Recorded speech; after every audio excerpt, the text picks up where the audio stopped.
Hello, Keith Rucker here at VintageMachinery.org. Guys, today we're going to be putting together a little odds and ends video for you, and I will just go ahead and say at the beginning of this, yes, I did not, or no, I did not have a video out this past Friday. Just didn't have any content, and guys, honestly, I've just been snowed under, mostly with work stuff, as well as some family stuff, and last week just didn't get a chance to get out here and get any work done in the shop to get any content out. So I don't miss many videos, but things just got in the way this past week and I was not able to do that. Everything is fine. I've gotten some emails and messages from folks just making sure everything was good, but yes, everything is fine. But this weekend we were back out in the shop. I'm not going to have any updates on that right now, but I will kind of give you a little teaser. And I had a buddy of mine, Nilt Slima, come up from down in Florida, and he's been helping me do some work with my air compressor setup. And I know, again, that's something some of you guys have been asking about, is what's the status of my air compressor? And I'm gonna be doing a video on that coming up soon and kind of giving you guys an update. Really, I finally have got it where I at least have usable air in the shop. We've still got work to do to the system, but really after this weekend for the first time it's really usable, so I'm happy with that. Nothing wrong with the equipment, it's just, again, time and time management and not having enough time to get everything done and priorities. So with that, we are going to be doing a little bit of odds and ends today. I have some items here that have come into the shop. Got some pretty cool things that have showed up over the last week or two, or month, I guess, since the last time we did one of these. And let's get in here and do it. So first items here come from Joe Hovell, and these actually came all the way from Australia, which I think is just kind of neat in itself. I've had a few international gifts over the years, but this one here is definitely from a distance traveled. It's probably one of the farthest traveled things that have come into the shop. And actually, I think I have had a couple of things from Australia over the years, but still, just neat. What is it? First off, it's a set of change gears, and if you've been following my Kearney Trekker lead attachment escapades and needing change gears and what have you, this has the same spline as the change gears that go on my low lead attachment. However, the pitch of these gears are a little bit different. I am about 95% positive these are Kearney Trekker change gears, but not for the low lead attachment like I had, but for what was called the conventional lead attachment. And the conventional lead attachment was a very similar attachment, did the same thing, but didn't have as wide of a range of leads that you could get out of it. But it had a different pitch. In fact, whenever I took off part of my, the part that goes up on my machine, there was a gear with this exact same pitch that was on the milling machine. Again, which leads me to believe that this was a gear that came off of K&T. These, I matched up the number of teeth to what is said is used in the conventional lead attachment, and most of these gears fit into that range. So there's a few extras in here that aren't listed as being gears in that for the conventional lead, but it's still, I'm pretty sure that's what they are. Also got some little spacers here that would go on idlers, where you wanted to have two change gears side by side that one drove another gear, and these were if you wanted to separate them, where they basically would just rotate on a shaft. So anyway, these I do use over on mine, so this will definitely be handy. I'm going to hang on to these gears in case I ever come across a conventional lead attachment. Don't know that I need one, but it'd be nice to have one if one were to show up, and since I got most of the gears here, nice to have. Other thing that Joe sent me is in this blue piece here. Let's open it up.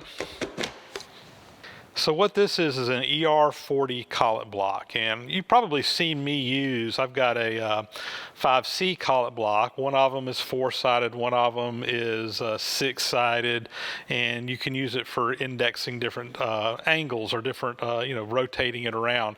Kind of a quick and easy dividing head. So you put a collet in here, put your work in there, and you can put this over into your milling machine vise and just turn it however many increments you need to get whatever sided thing you're milling. So like you're doing a hex head bolt, you would use a 6-sided. If you're doing something square-headed, you would do the 4-sided one. You could just rotate it on your vise.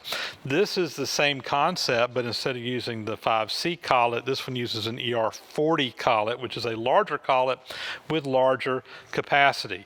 And the neat thing about this particular one is it has a lot more sides on it over here. Pulling that out, that's just where the collet fits up in there. It's tapered, but it's got a lot more sides on here, so you can do, he says you can do 2, 3, 4, 6, and 12 divisions. So anything that goes into those numbers, you can index using this particular setup. And Joe says that this was actually something that he developed, and he's actually sold the rights to this, and another company's making them now, but he's actually the guy that developed this thing, and he wanted me to have one. And I'll send it along, so that's nice. I've got a few ER40 collets. I don't have a lot of those because I've never had anything that uses those until now. They're really common on modern CNC equipment, but I'll probably get me a basic set so that I can use it with this this setup here. Anyway, very nice little thing and very good idea. And Joe, thank you very much for sending these to me all the way from Australia. So up next, I got a nice collection of Involute cutters that I got from Kevin Stollard up in Virginia, and Kevin and I worked out a little deal on these. He'd contacted me, told me he had these cutters, and Involute cutters, if you're not familiar with them, these are for cutting gears. They have the gear profile, but these are all special versions of the Involute cutter, and these are all for cutting bevel gears. Now, for cutting bevel gears, the Involute shape, or the gear tooth shape, is a little bit thinner than a typical Involute cutter for cutting a spur gear, and it's got to do with the way that you make a bevel gear. We made some on the channel a while back. If you want to see that process, you can go watch that earlier video that I did, but there are special bevel gear cutters that you ideally want to use. And before someone says, oh, you can use a regular Involute to cut a bevel gear, yes you can, but this, using a true bevel gear cutter, will produce a better profile than using a typical Involute. And ideally, if you're making it on a dividing head on the horizontal milling machine, you really want to use a bevel gear cutter. And I've got a few in some different sizes. These are getting hard to find. You can find the regular Involute cutters, they still make them new, but the bevel versions of these, I'm not going to say nobody makes them, but they're not commonly available, and when you can find new ones, they're usually really expensive.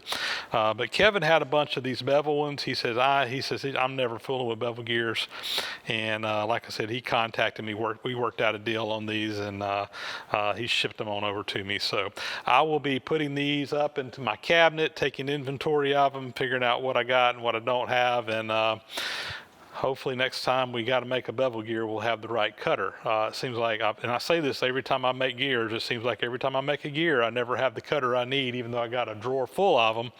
But it never hurts to have these cutters on hand. Anytime I can pick up Involute cutters, I just usually just get them and have them in my cabinet, because sooner or later it seems like you're going to need one for something.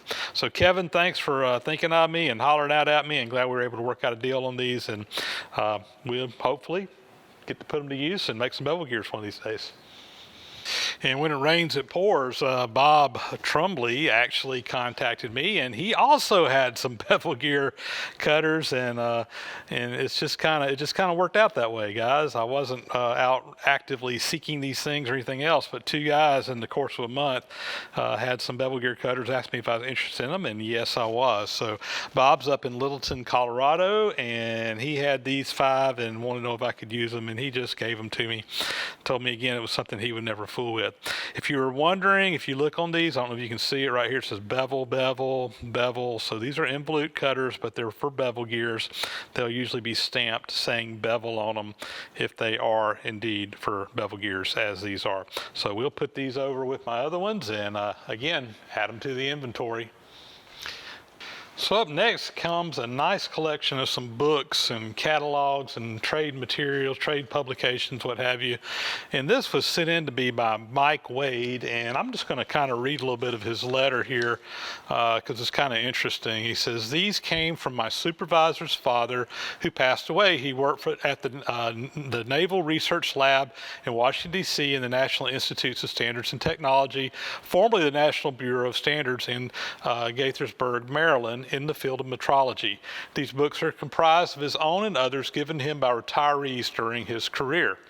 Anyway, he said that his supervisor's name was Scott Sprandlberg, and his father, the person that owned these books, the one that worked in the metrology lab there, was David Sprandlberg. But anyway, really, really nice collection of books.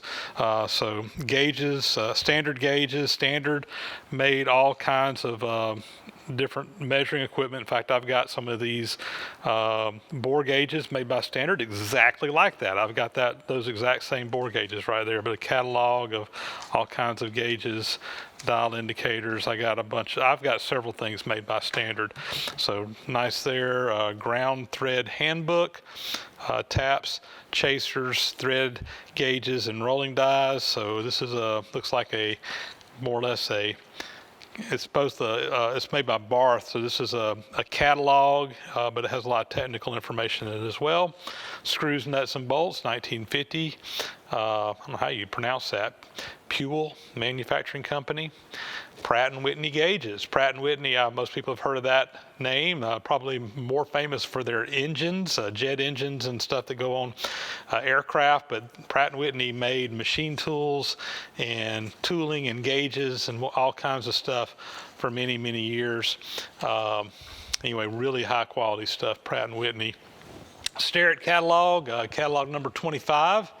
Let's see, what year is this? All right, copyright 1935.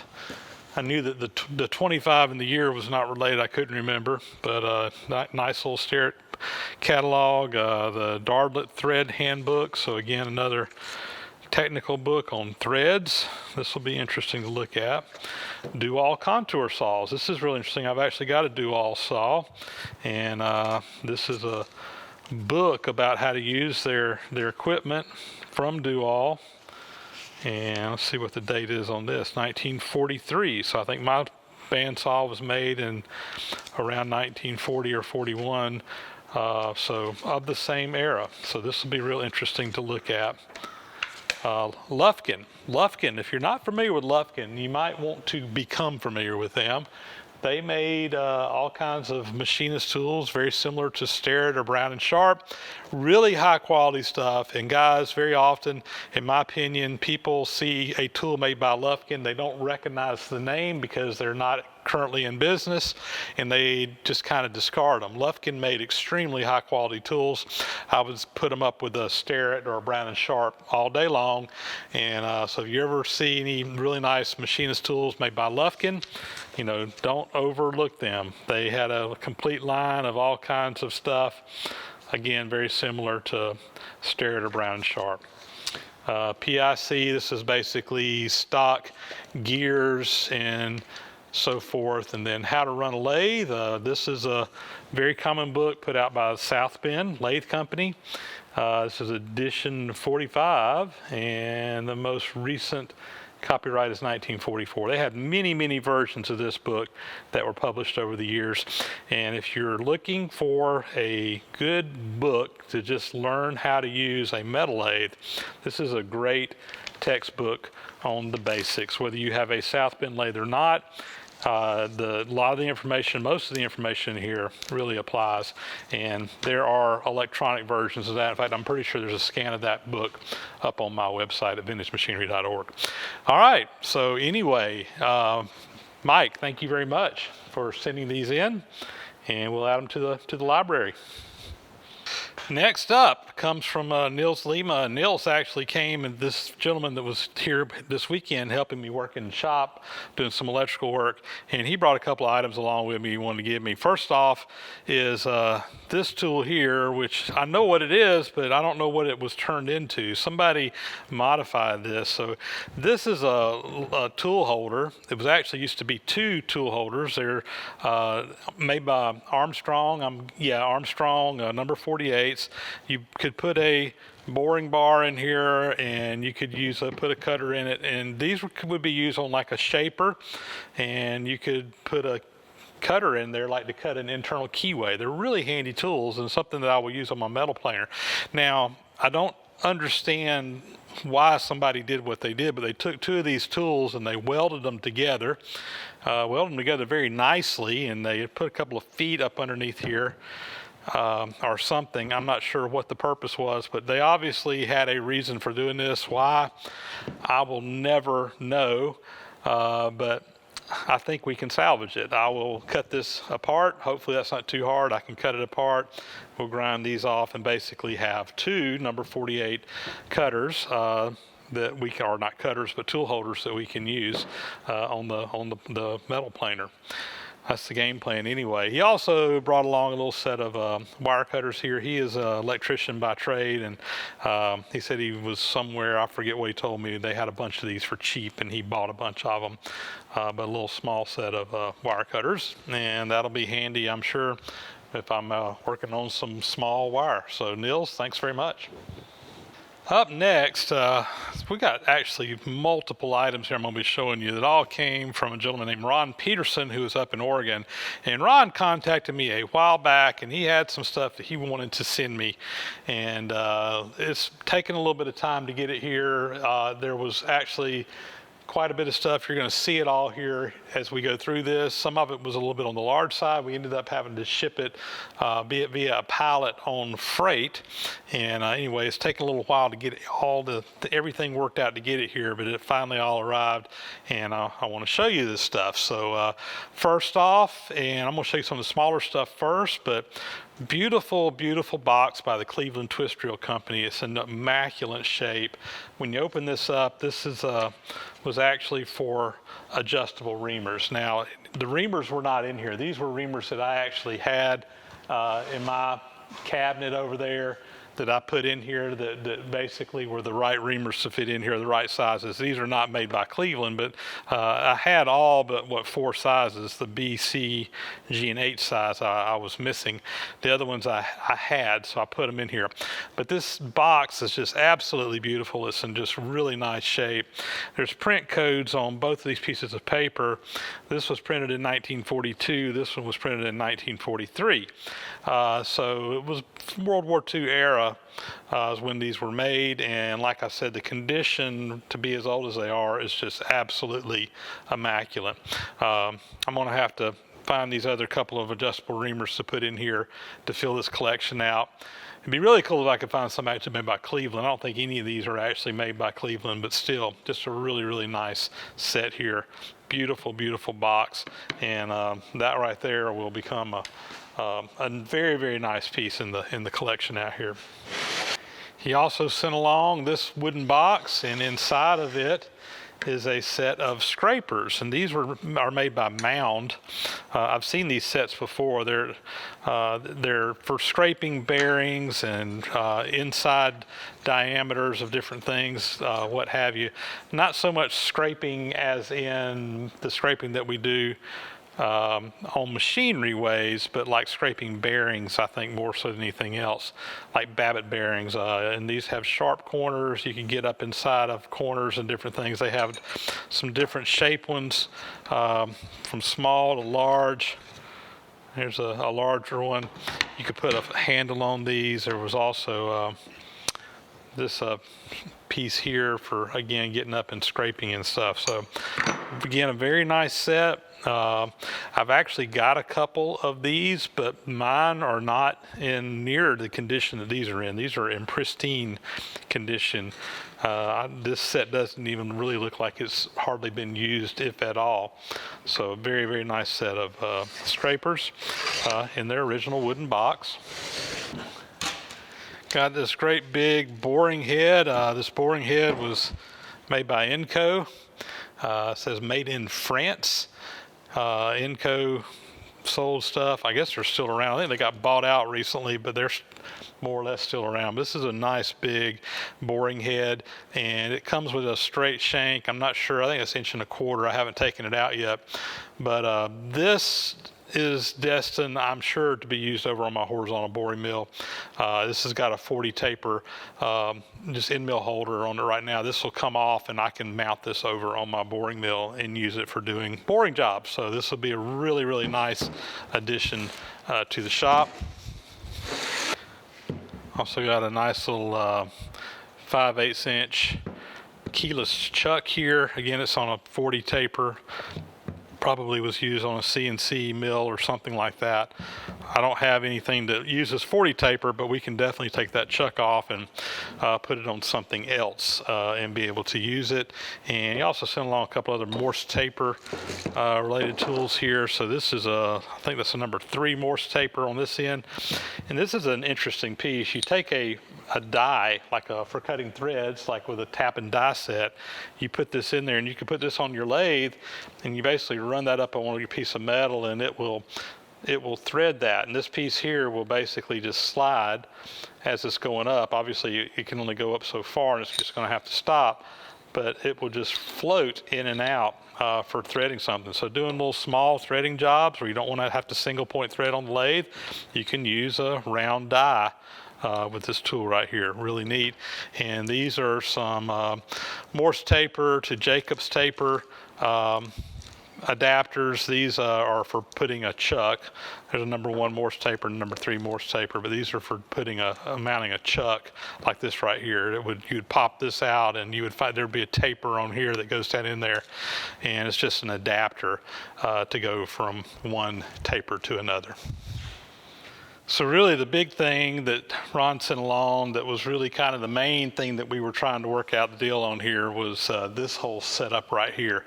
He had come across this, I believe, it's been a while since we carried on our initial conversation. I believe this came out of a school. But what this is a gas furnace for doing foundry work. Now this will not do cast iron. It'll do aluminum and bronze with no problem at all. But it's gas powered. This was made by Johnson Gas Appliances out of Iowa. They made a bunch of these. Like I said, they're really popular in schools and so forth. You could hook it up to just regular natural gas or propane. This particular one here is set up to run on propane, which is good because that's what I've got access to here. But basically, you got a lid here on your furnace. This would open up, your fire would be down in here, the gas would just come in. It's lined with refractory, and you would take a crucible such as this and you'd put it down into the furnace and cover it up and put your metal in there and let it melt. And he also sent along some nice appliances. We got a set of crucible tongs here, so 2 people would come in here and drop this down into the furnace, and you would pick up your crucible, pull it out so that you could take it out. And he also sent along a set of the ladle here, so you would pick it up, set it down inside of this like such, and then you pick this up. It's got a little lip that comes over. There's another side of this where 2 people can pick it up, and you use that to pour your hot metal. So anyway, nice complete setup. Even got some protective wear here. This is some leather goblet things that go over your shoes, so if you spill anything hot on them, hopefully that'll protect your shoes. Anyway, nice little setup here. Really nice setup. And this is something we can play around with. We talked to my foundry guy, Clark Easterling, who does most of my foundry work, and he's going to be trying to make a trip over to Georgia sometime here in the next month or 2. And when he comes, I'm hoping we can fire this thing up and maybe play around with it and pour some aluminum or bronze or something like that and check it out. So anyway, I'm kind of anxious. This will be a fun little thing to play with. And for smaller stuff, particularly aluminum type stuff, this is something I can do myself if I want to. I've already got some other Foundry equipment that I've used in the past, but this will be a nice little propane powered setup for, again, doing brass and aluminum. Very nice setup. And Ron, I greatly appreciate you sending all this stuff over to me. It was a pleasure doing business with you, and anyway, we got some really nice stuff, and I greatly appreciate it. So I got to give a little quick update here on Ginger and Marianne, the girls, the new shop cats. So had a little embarrassing thing happen to me this week. So this last week, it was time for the girls to get fixed. So we took them to the vet to get them fixed, and after I dropped them off at the veterinary office, I got a call from the vet, and the vet said, we have a problem. I said, what's the problem? He says, well, Ginger and Marianne might need new names because they're not girls, they're boys. Guys, I do know the difference. In my defense, when these cats came to live here, if you remember, they were tiny kittens, barely big enough to be separated from their mother. And at that particular time in their lives, it was not anatomically visible as to what their sex was, and I made the mistake of assuming that they were girls because of that. And to make matters even worse, my vet examined them and also came to the same conclusion at the time. So anyway, we don't have two girls. Marianne and Ginger are not little girls, they're little boys. And I don't know what we're going to do about that. They're pretty much used to their names, so Marianne and Ginger may just remain Marianne and Ginger. We'll just have to see. Really, at the end of the day, the final decision will probably be made by my wife and kids, but right now I'm thinking that they're just going to keep the names, and we'll have a great story to tell when it comes. Regardless, even though they were not spayed, they did have another little surgical procedure while they were at the vets, and technically they're not anatomically correct anymore now either. So they have been fixed. They have been neutered. So anyway, there you go. A little update on Marianne and Ginger, the boy shop cats. So guys, that will be a wrap on this episode of Odds and Ends. As always, thanks for watching. Appreciate it more than you know. Again, apologize for not getting that video out this last Friday.